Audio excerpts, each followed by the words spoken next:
அசிசியாரின் அருள்வாழ்வு அறிவோம். எண் 223.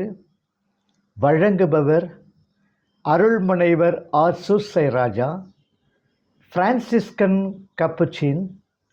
நாள் 12/08/2024 திங்கள். டஸ்கனியில் அரேசோ பகுதியைச் சேர்ந்த பெண் 7 நாட்களாக பேறுகால வேதனையுற்று கரிய நிறம் கோர்த்து போனாள்.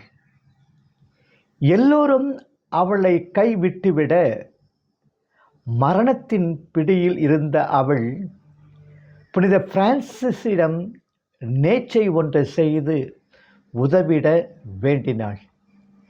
அவ்வாறு அவள் நேர்ச்சை செய்வதாக சபதம் ஏற்ற பின் அவள் விரைவாக உறங்கிவிட்டாள். அப்போது அவளது உறக்கத்தில் புனித பிரான்சிஸ் அவளுக்கு தோன்றி அடலேசியா என்று அவளை பெயரிட்டு அழைத்து அவருடைய முகத்தை அடையாளம் காண முடிகிறதா என்று கேட்டாள். அதற்கு அவள், தந்தையே, நான் உங்களை அடையாளம் காண முடிகிறது என்றாள் என்று பதிலளித்தார்.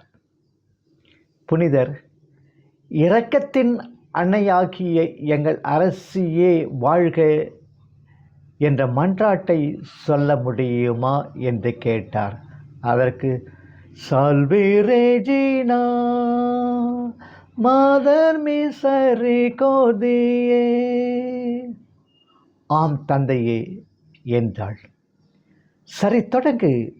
நீ அதனை ஜெபித்து முடிப்பதற்குள் பாதுகாப்பாக குழந்தையை பெற்றெடுப்பாய் என்றார் புனிதர். பின்னர் புனிதர் உரத்த குரல் எழுப்பி அவள் கண்களிலிருந்து மறைந்தார்.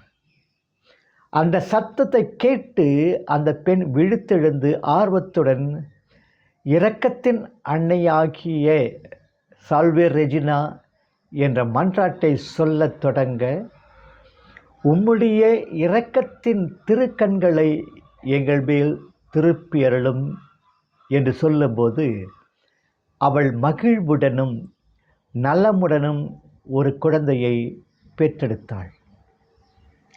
அசிசியாரின் அர்த்தமிகும் அருள்வாழ்வு. மகாகவி தாகூர் தம்முடைய கீதாஞ்சலியில், மரணத்துக்கு பின் என்ன ஆகுமோ என்று எண்ணி கலங்காதே. நீ பிறப்பதற்கு 3 தினங்களுக்கு முன்பாகவே உன் தாயின் மார்பில் உனக்காக பாலை சுரந்து வைத்துள்ளான் ஒருவன். அவன் உனக்கென தனியாக ஒரு உலகத்தையே படைத்து வைத்திருப்பான். அவனை நம்பி அஞ்சாமல் புறப்படு. உண்மையில் பார்க்க போனால் நாம் எதுவுமே செய்வதில்லை. நாம் உயிர் வாழ காற்று தேவை. அந்த வாயுவை நாம் படைக்கவில்லை. அது ஏற்கனவே இந்த உலகத்தில் உள்ளது தான். அதனை சுவாசிக்க நுரையீரல் தேவை. அதையும் நாம் உண்டு பண்ணவில்லை. நமக்கு பிறப்பிலேயே அது கொடுக்கப்பட்டு விடுகிறது.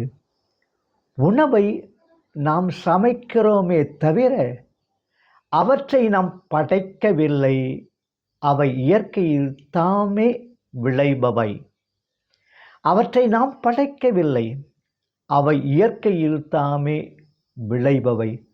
அவற்றை விழுங்கி ஜீரணம் செய்யும் ஜீரண உறுப்புகளாக வாய், உணவுக்குழல், இரைப்பை, சிறுகுடல், பெருங்குடல் இவை அனைத்தும் நமக்கு பிறவிலேயே தரப்பட்டன.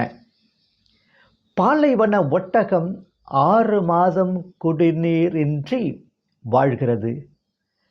பனிக்காலத்தில் துருவ கரடியின் உடல் முழுவதும் கனத்த மென்மயிர்கள் அடர்ந்து வளர்கின்றன. பனியிலிருந்து அதனை காப்பதற்காக இறைவனை நம்பி, அன்னை மரியாளின் பரிந்துரையை நம்பி அஞ்சாமல் புறப்படு, வாழ்வடைவாய். நாளை சந்திப்போம்.